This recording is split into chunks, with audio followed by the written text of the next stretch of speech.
ইমরানের সাথে আমার মনে হয় মিউজিক্যালি সবচেয়ে বেশি আন্ডারস্ট্যান্ডিং আমাদের দুজনেরই। আমার মনে হয় আমার যে পরিচিতির মানুষের এত ভালোবাসা এর পেছনে ইমরানের অনেক বড় একটা অবদান। ইচ্ছা থাকলেও সব কিছু আসলে হয়ে ওঠে না, ভাগ্য এবং চেষ্টা লাগে এবং একই সাথে সাকসেসও লাগে। আজে বাজে ওয়ার্ড আমি আসলে গানে দিতে চাই না, সহজ সরল সুন্দর এবং হয়তো একটা লাইন যাতে আমি দিতে পারি যেটা মানুষের মাথায় গুনগুন করে গাইতে থাকে বা এটাকে তার জীবনের সাথে সে মেলাতে পারে।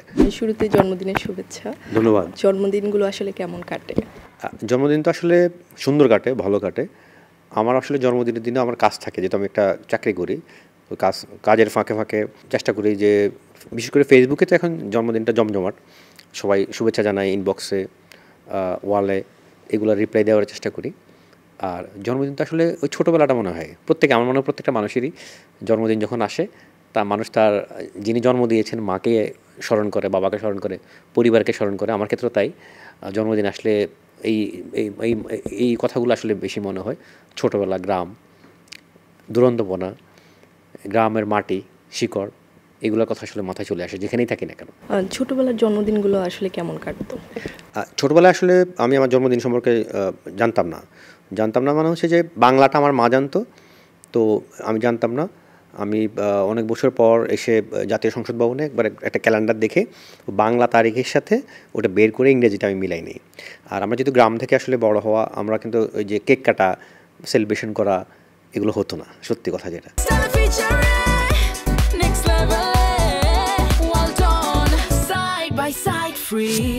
আর এমনিতে এখন তো সোশ্যাল মিডিয়ার এই যুগে সব কিছুই তো এখন বেশি ফোকাসড। বিশেষ করে এখন জন্মদিন, বিয়ে বা যত রকম অনুষ্ঠান আছে এগুলো আমার মনে হয় আগের থেকে অনেক বেশি ফোকাসড হয়, মানুষ অনেক বেশি বেশি বেশি জানে।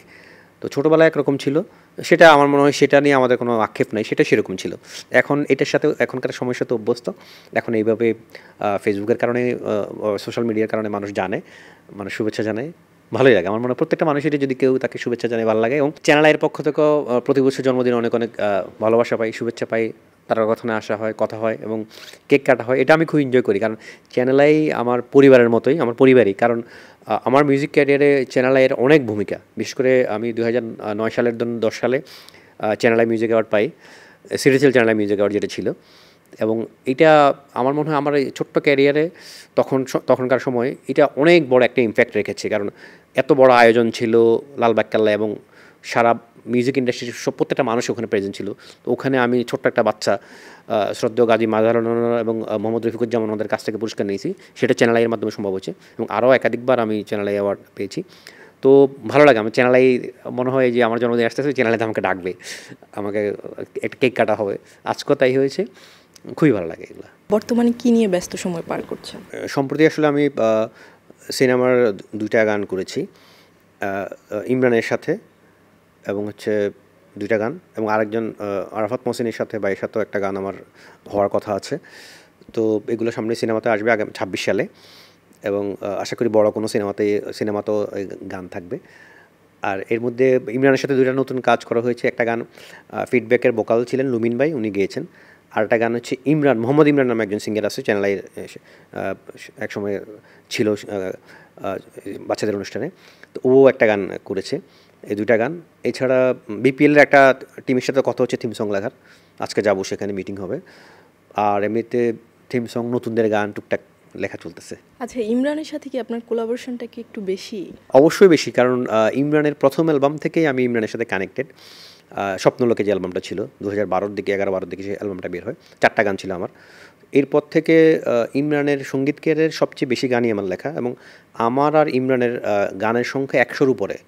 এর মধ্যে ইমরান সলো ও 60-70টার মতো গান ও একা গেয়েছে, আর বাকিগুলা গান অন্যরা গেয়েছে। এর মধ্যে দ্বৈত গান আছে, আবার কিছু গান আছে অন্যদের কম্পোজিশনে ইমরান গেয়েছে। তো ইমরানের সাথে আমার মনে হয় মিউজিক্যালি সবচেয়ে বেশি আন্ডারস্ট্যান্ডিং আমাদের দুজনেরই। ওর যখন একটা গান সুর করে, আমি যখন সুর উপর লিখি, অনায়াসে আমি বুঝতে পারি যে সেটা কী হবে, এবং খুব অল্প সময় আমার লেখা হয়ে যায়। আর আমি যখন ওকে কখনো লিরিক দিই, ও বুঝে এটা কী হবে, ওটা সে খুব দ্রুত সেটা অ্যাডাপ্ট করতে পারে এবং সুন্দর সৃষ্টি তৈরি হয়। এবং ইমরানের সাথে আমার অনেক গান, সর্বশেষ এই বছর আপনি জানেন কন্যা গানটা, কন্যা কন্যা কন্যারে আমার কথা ইমরান এবং কণা গেয়েছেন। তাছাড়া ইমরানের সাথে আমার রাতভর, সম্রাট সিনেমার গান, শাকিব খানের সিনেমা, আমি তোমার হতে চাই, এটা মিথ্যে কোনো গল্প না। বসগিরি সিনেমায় ছিল ভালোবাসা ছাড়া বেঁচে থাকার কোনো মানে নেই তো, ইমরান এবং ন্যান্সি। এছাড়া ইমরান পড়শির জনম জনম, ইমরান পড়শির আবদার, ইমরান পড়শির জয় হবেই হবে।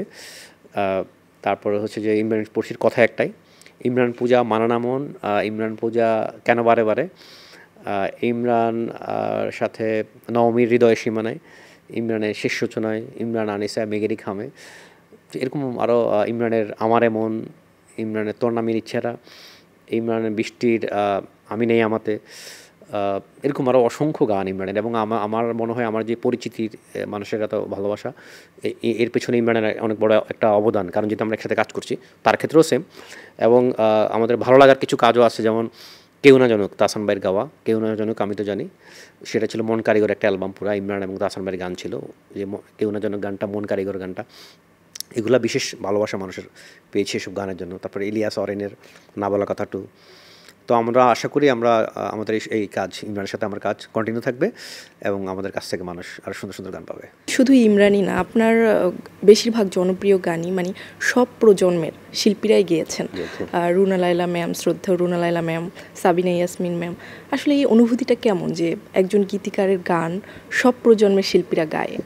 এটা আসলে অসাধারণ একটা অনুভূতি। আমি যখন শুরু করি তখন তো একটা গানেরই স্বপ্ন ছিল। কাজ করতে করতে স্বপ্নটা বড় হয় এবং প্রত্যাশাটা বাড়ে এবং এটা স্বাভাবিক হয়ে ওঠে, স্বাভাবিক প্রসেসের মতো তখন হয়ে ওঠে। তো আমি মনে করি এটা ভাগ্য লাগে, চেষ্টা সাধনার সাথে ভাগ্য সব কিছুর সমন্বয় হয়েছে দেখে আমি কাজ করতে পেরেছি। এবং আমি বাংলাদেশের অনেক লেজেন্ড শিল্পীর সাথে আমি কাজ করেছি। শ্রদ্ধেয় আয়ুব বাচ্চু, কুমার বিশ্বজিৎ, ডলি শান্তনী, বেবি নাজনীন, আসিফ আকবরের সাথে আমার অনেকগুলো গান, বালাম, হৃদয় খান, আরফিন রুমির সাথে অনেকগুলো গান, এরকম সবার সাথে, মাহাতিম সাকিব বা যাদের, বেলাল খান, রিজভি ওয়াহিদ, লিজা, ঐশীর অ্যালবামটা আমার করা, ওই প্রথম অ্যালবাম ঐশী এক্সপ্রেস, বা লুইপারে ছায়াবাজি প্রথম অ্যালবামটা আমারই করা। অসংখ্য গান করতে পেরেছি। আমি মনে করি আমি খুবই ভাগ্যবান, কারণ ইচ্ছা থাকলেও সব কিছু আসলে হয়ে ওঠে না, ভাগ্য এবং চেষ্টা লাগে এবং একই সাথে সাকসেসও লাগে। যে আমাদের গানগুলো মানুষ শুনেছে, মানুষের ভালোবাসা হয়েছে, কোম্পানিগুলো সফল হয়েছে, তো যার কারণে সব কিছু মিলিয়ে হয়েছে এবং আমি জাস্ট চেষ্টাটা করে গেছি আর কি। যখন গান লেখা শুরু করেছেন তখন কি ভেবেছিলেন যে এত বড় একজন জনপ্রিয় গীতিকার হবেন? না, তখন তো আসলে স্বপ্ন ছিল একটা গান বের হবে। তো আমরা ওই যেটা বলছিলাম, আমরা যখন কাজ করতে করতে, আমরা যখন একটা অফিসে কাজ করি, আমরা কিন্তু হয়তো একটা ছোটো পোস্টে জয়েন করি, তো কাজ করতে করতে আমাদের কিন্তু একটা ওই টার্গেট হয়ে যায়, বা হচ্ছে তখন এটাই স্বাভাবিক মনে হয় যে আমি নেক্সট ধাপে যাবো, পরের ধাপে যাবো, এই সময় আমরা আগাতে থাকি, ইনক্রিমেন্ট হতে থাকে। ঠিক প্রত্যেকটা ক্যারিয়ারও ঠিক সেরকম, আমরা একটা স্বপ্ন নিয়ে শুরু করি এবং নিজের চেষ্টা, শ্রম দিতে সাফল্যের সাথে সাথে আমরা সামনে এগিয়ে যেতে থাকি। এবং এখন শান্তি লাগে, মনে হয় যে কষ্টটা করেছিলাম, শুরু করেছিলাম, আল্লাহ পাক অনেক দিয়েছেন আমাকে, মিউজিকের জায়গা থেকে আমি অনেক পেয়েছি। গান লেখার সময় আসলে জীবনের কোন ভাবনাটা ফুটিয়ে তোলেন? গান লেখার সময় আমি অবশ্যই চেষ্টা করি যে আমি নিজেকে একজন দর্শক হিসেবে চিন্তা করি, শ্রোতা হিসেবে চিন্তা করি। তো শ্রোতা যে শব্দ, যে গানটা শ্রোতার ভালো লাগতে পারে, যেটা ভালো লাগতে পারে, আমি শ্রোতার জায়গায় নিজেকে নিয়ে ভাবি। আর হচ্ছে আমি সবসময় চেষ্টা করি যেটা কোনো আজে বাজে ওয়ার্ড আমি আসলে গানে দিতে চাই না, সহজ সরল সুন্দর, এবং হয়তো একটা লাইন যাতে আমি দিতে পারি যেটা মানুষের মাথায় গুনগুন করে গাইতে থাকে, বা এটাকে তার জীবনের সাথে সে মেলাতে পারে, এগুলো ভাবি। আর হচ্ছে সুরের উপর লিখলে সুরের সাথে সমন্বয়টা করার চেষ্টা করি।